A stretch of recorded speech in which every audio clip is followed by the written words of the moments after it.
কি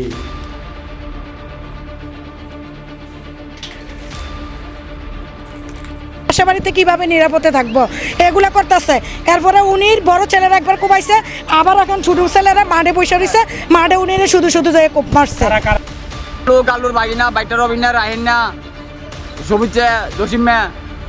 চট্টগ্রাম নগরীর কুলসি থানাধীন টাইগার ফার্স্ট রেলওয়ে কলোনি এলাকায় সংঘবদ্ধ সন্ত্রাসী হামলা, মারধর ও লুটপাটের ঘটনা তীব্র নিন্দা প্রতিবাদ জানিয়েছেন স্থানীয় সাধারণ মানুষ। একই সঙ্গে ঘটনার সঙ্গে সম্পৃক্ততা না থাকা সত্ত্বেও এক সমাজসেবককে জড়িয়ে অপপ্রচারের অভিযোগ উঠেছে।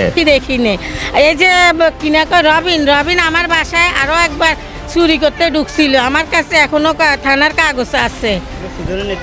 সুজনের নেতৃত্বে এখন এই কাজগুলি করতেছে বেশিরভাগ রবিনে।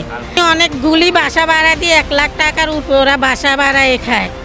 তারপরও তাদের এগুলি সগন এখন মানুষের থেকে চাঁদাবাজি শুরু করছে যে বহু অন্যরকম করে। জানুয়ারি থেকে কাকে ভাড়া দেন? স্থানীয় সূত্রে জানা যায়, গত 18 এপ্রিল রাত আনুমানিক 8:30টার দিকে পূর্বশত্রুতার জেরে শাহাদাত হোসেন সৈকত নামের এক রেলওয়ে কর্মচারীর উপর সুজন গ্যাংয়ের সদস্যরা আতর্কিত হামলা চালায়। এই সময় তারা তাকে এলোপাতাড়ি কুপিয়ে গুরুতর জখম করে। পরে স্থানীয়রা তাকে উদ্ধার করতে এগিয়ে এলে হামলাকারীরা তাদেরও মারধর করে। খবর পেয়ে পুলিশ ঘটনাস্থলে পৌঁছে আহতদের উদ্ধার করে চট্টগ্রাম মেডিকেল কলেজ হাসপাতালে পাঠায়। সেখানে কর্তব্যরত চিকিৎসক সৈকতের অবস্থার অবনতি হওয়ায় তাকে উন্নত চিকিৎসার জন্য ঢাকা মেডিকেল কলেজ হাসপাতালে রেফার করেন। এদিকে আহত সৈকতের আর্থিক অবস্থা দুর্বল হওয়ায় স্থানীয় সমাজসেবক ও রাজনীতিবিদ জিয়াউদ্দিন রনির কাছে সহায়তা চাইলে তিনি মানবিক সহায়তা প্রদান করেন। তবে অভিযোগ উঠেছে, এই সহায়তাকে কেন্দ্র করে সুজন গ্যাংয়ের সদস্যরা জিয়াউদ্দিন রনির মানসম্মান ক্ষুণ্ণ করার জন্য এবং রাজনৈতিক ভাবমূর্তি নষ্ট করার উদ্দেশ্যে বিভিন্ন অপপ্রচার চালাচ্ছে। আমরা একটু দুর্বল, অসুস্থ, মানে আমিও অসুস্থ। আজকে 2 বছর ধরে আমার পিত্তিতলাতে পাথর হয়েছে। তো ওনারা এই দুর্বলতার সুযোগটা আমাদের কাজে লাগাইছে। 2 দিন পরে পরে আসি আমাদের হাজবেন্ড থেকে আমার থেকে মানে ঘর ভাড়া খুঁজে। তা আমরা বলি আমরা সরকারি ঘরে আসি, ঘর ভাড়া দিতে পারি না, বিধে তো সরকারি ঘরে আসি। 2 দিনের অত্যাচার অপচার পরিষ্কার করে। এখন ওরা ঘর ভাড়ার জন্য আমার হাজবেন্ডকে কারেন্টের শর্টও দিছে। ফাঁসাতে চাইছিল। এখন আমরা মিডিয়ার সামনে 2 জন বলছিলাম। কালকে আমরা বলার পরে দিন রাতকে বাসায় গেছি। ওরা আব্বু তো গাড়ির থাকে, ওরা এখানে থাকে না। তো আমরা বাচ্চা নিয়ে 2 জন থাকি বাসায়। ওরা পরশু দিনও এতটুকু ছুরি নিয়ে আমার বাসার দ্বারা গেছে। যাওয়ার পর আমার টেনটুন নিয়ে খোঁজাখুঁজি করছে। এখন তো ওরা লাগ পায় নাই। কিন্তু আমাদের আশেপাশে মানুষে দেখছে, দেখার পর উনি কিছু বলতে পারে নাই। কেন উনি বাইরেল, উনিও নারী মানুষ, উনি কেমনে বাইরিব। আবার কালকে রাতকে ওরা ছুরি নিয়ে গেছে আমাদের। আমরা থাকি 2 জন, আমরা মাহফুত 2 জনে থাকি, বাসে কেউ থাকে না। উনিরা যাই ওগুলো ছুরি নিয়ে এগুলো করতেছে। টিনটুন বাইরেতে আছে, বলছে দরজা খোলার জন্য আমরা খুলি নাই। বলছে তোরে ফাইলে আমরা যেখানে এখানে মারি ফেলবো। কিন্তু আমি ভাই কাজে কামে থাকি, সমস্যা হলে পরবর্তী দায় নিব কে? বাবু আঙ্কেলকে এখান দিয়ে কিরিচ নিয়ে দূরাইতে গেছে, আবার একটা কূপ মারছে।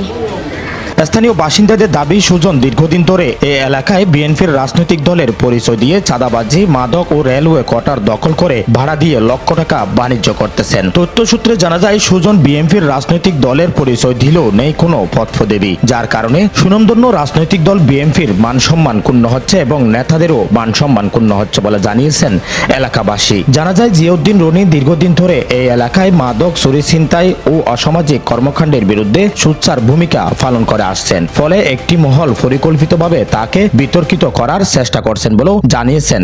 তাকে রাখা হয়েছে, তাকে আমরা নিজে কাপড় চোপড় বান্ধি টেনে কর্মরত রক্ত বন্ধ করার পরে তারপরে আমার উপরে এমন হামলা হয়েছে, মানে রেল লাইনের পাথর রক্ত তো আমার ঘরেই আসছে, পাথর রক্ত আমার ঘরেই আসছে। হ্যাঁ, ওরা আমাদের অনেক ইয়ে করছে, মারার জন্য রাস্তা পারেনি। আমরা যার হালাতে সরে গেছি, ওকে কর্মতে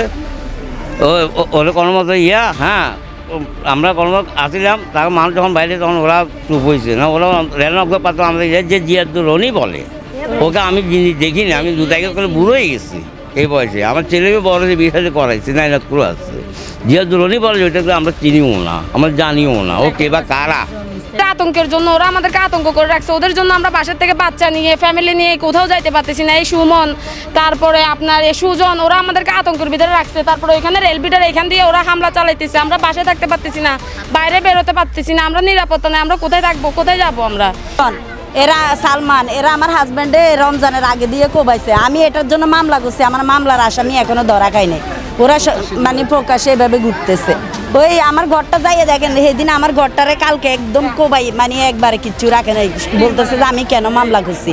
আরও তো মানে অনেক খারাপ খারাপ কথা আমার বলতেছে যে আমার মানে আমার তো মারবে আমার ছেলে মেয়ে এসে ওরা মারি ফেলবে। সুজনের ফাঁসি চাই, আর কিছু চাই না। সুজনের ধরতে পারলে আর কেউ সবাই ঘুরে আসবো। সুজনের ফাঁসি চাই, একটু আমি জানি বাসা বাড়িতে কিভাবে নিরাপদে থাকবো এগুলা করতেছে। এরপরে উনির বড় ছেলেরা একবার কোবাইছে, আবার এখন ছোট ছেলেরা মাঠে বসে রয়েছে, মাঠে উনি শুধু শুধু কোপ মারছে। এই ঘটনায় জড়িতদের দ্রুত গ্রেফতার ও দৃষ্টান্তমূলক শাস্তির দাবি জানিয়েছেন। পাশাপাশি নিরাপদ ব্যক্তিদের হয়রানি না করার জন্য সংশ্লিষ্ট প্রশাসনের দৃষ্টি আকর্ষণ করেছেন তারা। News desk, Chittagong.